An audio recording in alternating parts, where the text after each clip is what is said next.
Quais são os requisitos para apresentar uma isomeria ótica? Bem, primeiramente deve apresentar uma molécula assimétrica, quiral, né? Vamos logo direto ao ponto, o carbono quiral. E o que é uma coisa assimétrica? É que não tem plano de simetria. Por exemplo, sua mão. Você pode tentar de todo jeito, você não vai conseguir dois planos iguais, tá? E uma molécula assimétrica é justamente isso, né? Que não tem um plano de simetria. E as moléculas assimétricas, elas apresentam uma atividade óptica. O que é isso? Elas vão desviar a luz polarizada, que futuramente a gente vai ver que pode ser para a esquerda, para a direita, ou simplesmente nenhum dos dois lados, né? Vai ter uma igualdade, enfim. Então, ó, esse exemplo aqui. A gente aqui tem um carbono quiral. O que é um carbono quiral? É uma molécula assimétrica, porque veja que tem 4 ligantes diferentes. Ó. Hidrogênio é diferente da hidroxila, que é diferente do flúor, que é diferente do cloro. Eu posso tentar de todo jeito traçar um plano de simetria aí que não vai dar certo. Não tem plano de simetria. E aí quando eu pego essa molécula assimétrica e boto no espelho, sua imagem é diferente. Então eu não vou conseguir sobrepor, entendeu?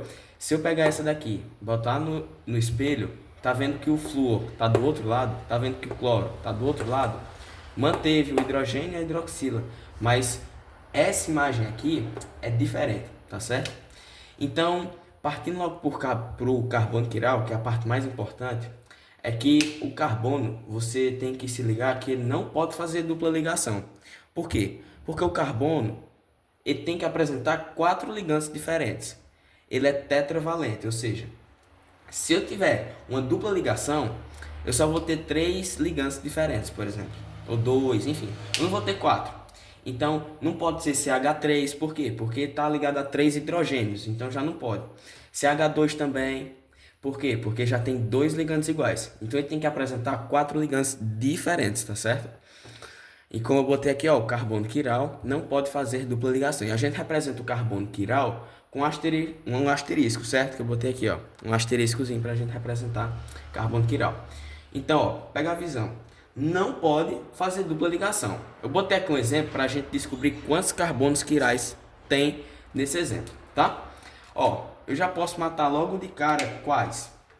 Todos que fazem dupla ligação. Esse não, esse não, esse não, esse não, nem esse, nem esse, nem esse, nem esse.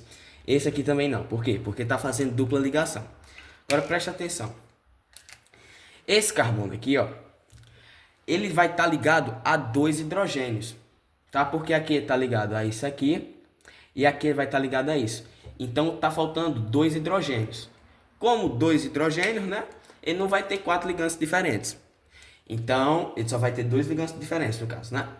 Então, o único que pode ser quiral aqui, eu vou botar com asterisco, vai ser esse aí que eu botei o asterisco, né? Por quê? Porque ele vai estar ligado a um hidrogênio, a esse grupo aqui todinho, ó, ao NH2 e dupla OH, tá? C dupla OH. Então, repetindo. Carbono quiral não pode fazer dupla ligação. Por quê? Porque senão você não vai ter 4 ligantes diferentes, tá? Então, todos desses aqui que fazem dupla ligação, você pode eliminar. Esse e esse. Aí você vai ver. Ele tá, vamos supor, tá ligado a esse grupo aqui todinho, tá? E esse aqui também. Mas tá faltando 2 para ele completar a valência dele. Então, 2 hidrogênios. 2 hidrogênios, já tô falando, não são diferentes, são iguais. Então ele tem que apresentar 4 ligantes diferentes. Não são ligações diferentes, são ligantes. Ligações seria uma dupla, uma tripla e uma simples, por exemplo. Não, ele tem que apresentar ligantes diferentes. Então não pode fazer dupla ligação, nem pode estar ligado a, por exemplo, 2 hidrogênios, 3 hidrogênios. Então você descarta logo CH3, CH2, tá? E aqui, ó, com relação a esse negócio de desviar a luz polarizada, ele pode desviar para a esquerda, para a direita e também pode não desviar, tá? No caso, ele não vai desviar quando eu tiver 50% levógeno e 50% destrógeno, tá? Porque é o seguinte, levógeno, ele vai desviar a luz para a esquerda, é tanto que a setinha aqui está para a esquerda, né? Destrógeno, ele vai desviar a luz para a direita. Então imagina aqui um plano, quando eu botar uma molécula assimétrica, ela pode desviar para a direita, a luz, né? E pode desviar para a esquerda. E quando ele não vai... sim, e levógeno e destrógeno são ativos, tá? Quando é inativo, a gente também pode chamar de mistura racêmica, é quando ele não vai desviar. Por quê? Tem a mesma quantidade de levógeno e destrógeno. Vai ter 50% de um, 50% de outro. Então é como se eliminasse e não desviasse a luz, tá? Não desvia nem para a esquerda, né? Nem para a direita. Então, ó, como é que a gente vai achar a quantidade de isômeros óticos ativos? Eu só fiz uma abreviação, né? Ou isômeros óticos inativos. São coisas diferentes, tá? Para a gente achar a quantidade de isômeros óticos ativos, ou seja, levógeno e destrógeno, a gente vai pegar 2 sempre, tá? 2 e elevar o número de carbonos quirais. Vamos pegar aqui esse exemplo que a gente fez. O único carbono quiral que tem aqui é esse aqui, né? Que eu já mostrei. Que tá com um asterisco aí. Então seria 2 elevado a 1. Por que 1? Porque a quantidade de carbono quiral. 2 elevado a 1 dá 2. Ou seja, 2, né? Um levógeno, um destrógeno, tá? E como é que a gente vai saber a quantidade de mistura racêmica?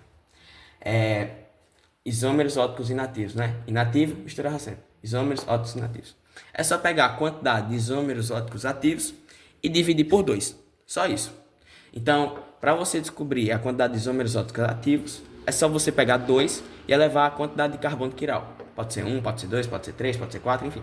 E para você saber a quantidade de inativos, é só você dividir por 2 a quantidade de isômeros óticos ativos. Então, recapitulando. Isomeria ótica, ela deve apresentar uma molécula assimétrica, que a gente vai chamar de quiral.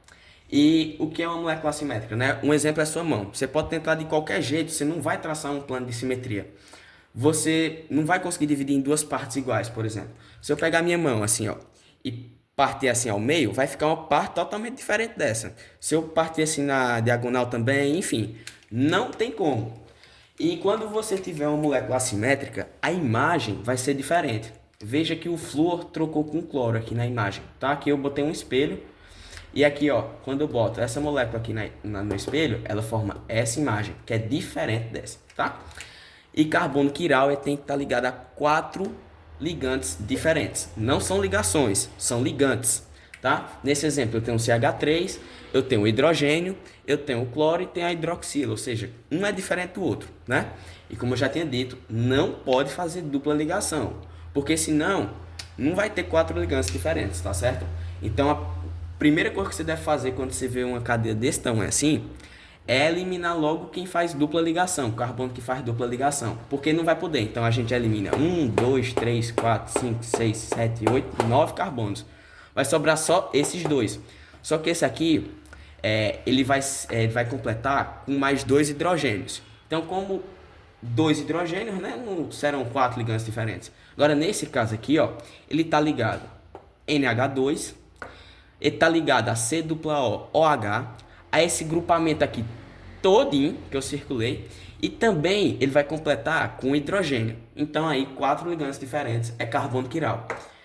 Aí a molécula assimétrica, ela vai desviar a luz tanto para a esquerda quanto para a direita, ou simplesmente não vai desviar, né?